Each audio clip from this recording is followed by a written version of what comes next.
Welcome to Steak and Potatoes, where 7 new episodes drop every Sunday at 5 p.m. Eastern Standard Time. This podcast started as a way for me to update my partner about my day and thank them for being there for me and loving me as I am. As you listen, I hope it helps you to feel less alone and that you got this. So come warm yourself by the fire and let's get into it. Sorry I missed you. I got frustrated today.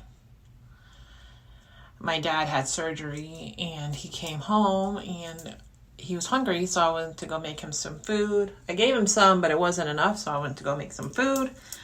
And that's when I made like the brisket with the bok choy and the potatoes from the leftover barbecue that they brought home last night. And it was like ready to eat and it was all fresh and warm, and my dad called my mom to ask her something. And she said, "Oh, I'm on my way with food from the restaurant." So, and we were like, okay, so we waited and we were waiting and we thought she was on her way. So we were like, okay, so we called her. It was like 45 minutes later. And she said, "Oh, I'm finishing my last 3 bites and then I'll be on the way," which means that she's another 45 minutes away from being home. And I have upset because all she had to say was, I'm going to go pick up food and I'll be home in like an hour or two. And then we wouldn't have waited for her. We would have eaten, and then it would have been fine and not a big deal. But then and the thing that made me upset is I was like, and my dad's like, "Don't get upset." And I'm like, it's not about that. It's about the principle. All she had to say was, "I got food, but I'll be home in like an hour or two." Because if I had done the same thing, she would have yelled at me. And why is it okay to have a double standard? Because she's the parent? Like, it's just courtesy and what she would say, it's common sense. Common sense it's not when it's convenient for you. And that's the problem, is I'm just asking you to have courtesy. And the courtesy would have been, "Hey, I picked up food and I am going to eat at the restaurant, but then when I'm done, I'm going to come home. So I'll be home in like an hour and a half to 2 hours. Instead, we're waiting there for her, thinking she'll be home in like 10, 15 minutes. It seems like I'm like bitching about something. It's not, and it's like, well, it's not a big deal. But it's frustrating. And why am I not allowed to feel frustrated? Like, it's like they get mad at me for feeling frustrated. I'm like, I'm just frustrated because there's no communication. And I know you tell me this all the time. You're like, I don't know how you live in that family because you guys don't communicate.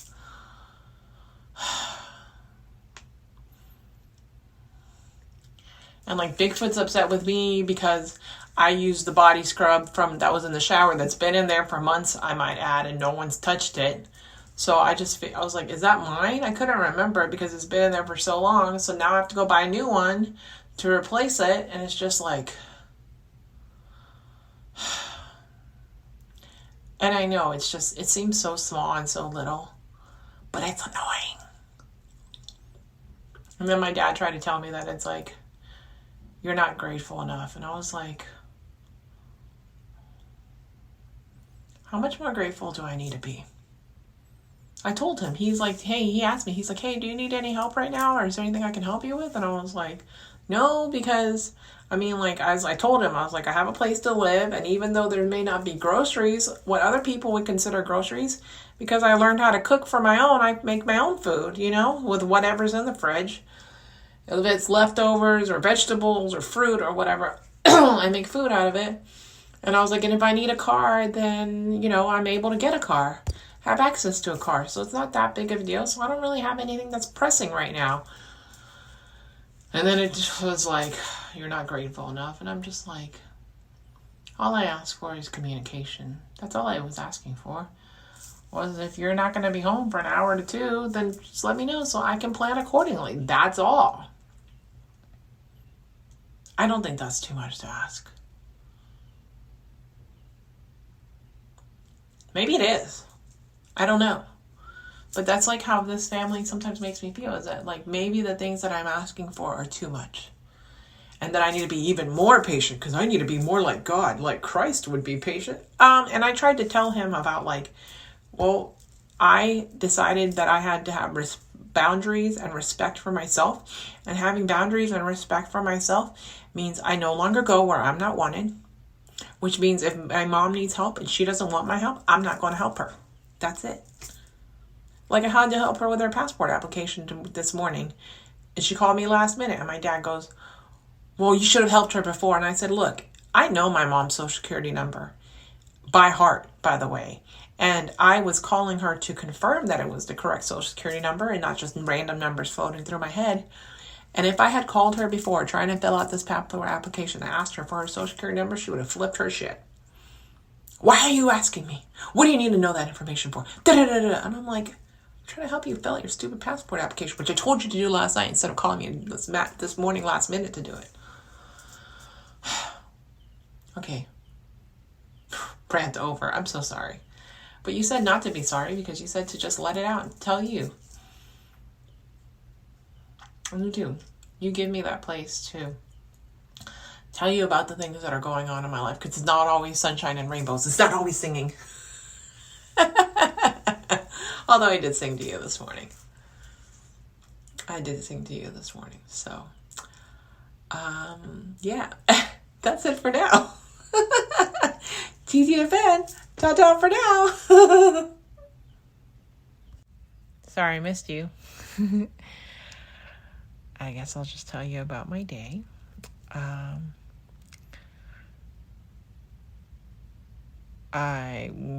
After the whole thing with the passport, my dad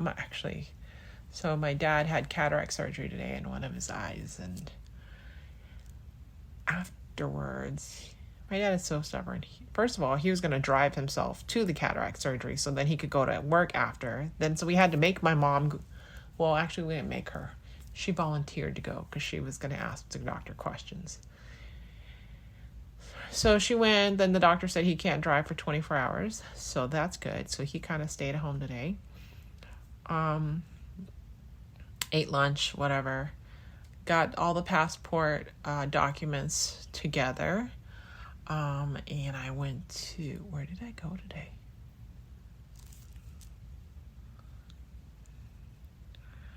Oh, I went to TJ Maxx first because, I need an excuse to go there. I went to TJ Maxx and I picked up some bath salts, and because I used them I used Bigfoot's without her permission. So, and then after that, I went to the post office, dropped off the paperwork. Then I went to the store and picked up 2 candles. I'm going to light them here in a little bit. And then I got on a call today. And that call was encouraging because it made me realize that I need to stop waiting for everything to be in a perfect situation and to put the power back into my own hands instead of waiting for the right moment, because there is no right moment, is there? So I'm doing that. So I set up an email account, a Cash App card, a YouTube channel, an Instagram.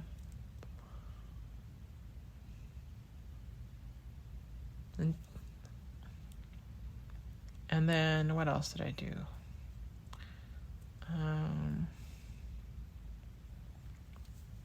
Then we went with my dad to go pick up the bread. And then, well, not pick up the bread. We were meeting the pastor there.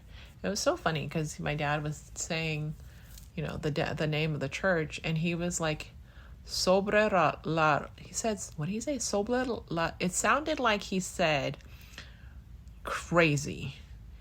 Because I was like, what? And he's like, La Loca. And I'm like, what? What does the church have to do with crazy, And he's like, say it again. And he said La Loca. And I was like, what? I'm so confused. And I asked him again. He's like, La Loca. And I was like, why in the world would a church have something to say with crazy? Because loca means crazy in Spanish. And he's like, not loca, roca. And I was like, oh, I've never heard this word. Because in my mind, I was like, the crazy church? No, that's something totally different. But so then we got that cleared up, and then came home and taking my dad to the doctor in the morning because he's like, I'm going to drive myself. I'm like, oh my God. I'm like, you're not driving until it is clear from the doctor that you are allowed to drive. So that was that. I do have a question. It's been on my mind, and I never remembered to ask you, but since I remember now, I'm going to ask you. And the question is, why are you so anti-social media? Listen, I'm not saying that, we have to be Instagram official or anything. I don't have to do it for the gram, as they say, or like Instagram official, but like, I'm just curious. I mean, it doesn't mean I love you any less, or it doesn't mean that you love me any less just because we're not Instagram official. I'm just curious. I have to sneeze. Hold on.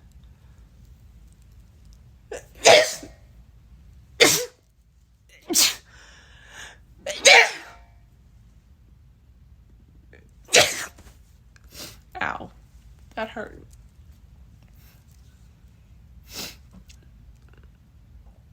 Maybe I will do it for the gram someday, but like not right now. So that's one question that I've had. And as for your question earlier today about bedroom activities, shall we say? I've got like this weird little like, it's not, when I say that it's not you, it's me, I'm not just saying it. It literally is me because I have my own issues, probably because of the way that I grew up. And even though I'm like older now, that it's still like ingrained in your head. So I still have issues I think a lot of people have these issues because they grew up and it was like sex is not like they grew up in like these really Christian households, and like sex is like really like it's not looked upon favorably, which is ridiculous because we all got here because two people had sex. Whether those are our parents, whoever. So it's not really like looked like, they don't really talk about it like, ooh, like it's as if sex is a beautiful thing. And so then sex is looked at like kind of like in a wrong kind of frame of mind. And then people get older and then now it's like, let's have sex. And they're like, oh, we can't, because they still have that programming in their mind. So I'm still getting over that. And I'm still getting over my own body issues, as you know, because you tell me all the time, you're like, I was like, oh, you're like, I lost 15 pounds. I'm like, really? I did try to lose weight for a little bit there, but I only lost 5 pounds. But I will be fair that I didn't really like give it my all, but you're like, well, I just cut out carbs. I'm like, freaking guys, I swear. Guys like cut out carbs and they're like, I lost 15 pounds. And I'm like, I could cut out carbs and I'd still weigh the same. But as someone said, they're like, you really don't eat enough to, so I would have to start working out. I'm probably lifting weights. Build that booty up. Which apparently is not that difficult. And yeah.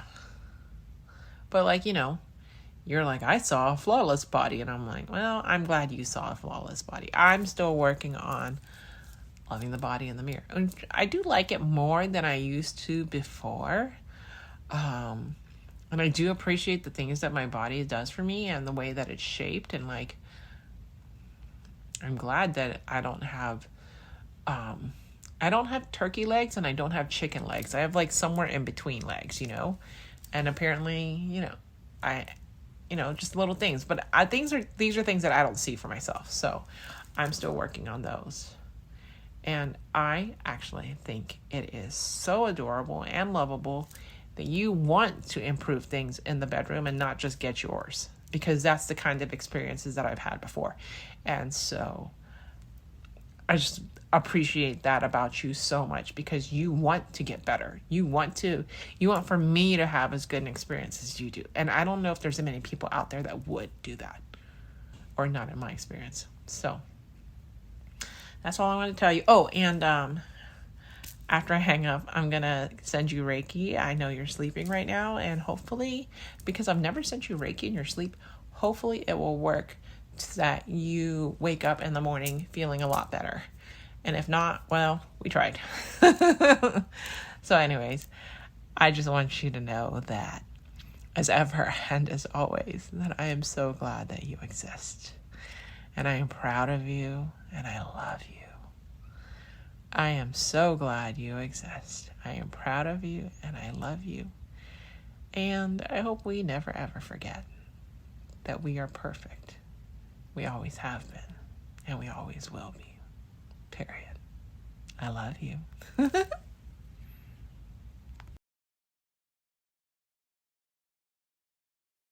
Love what you just heard? New episodes drop every Sunday at 5 p.m. Eastern Standard Time.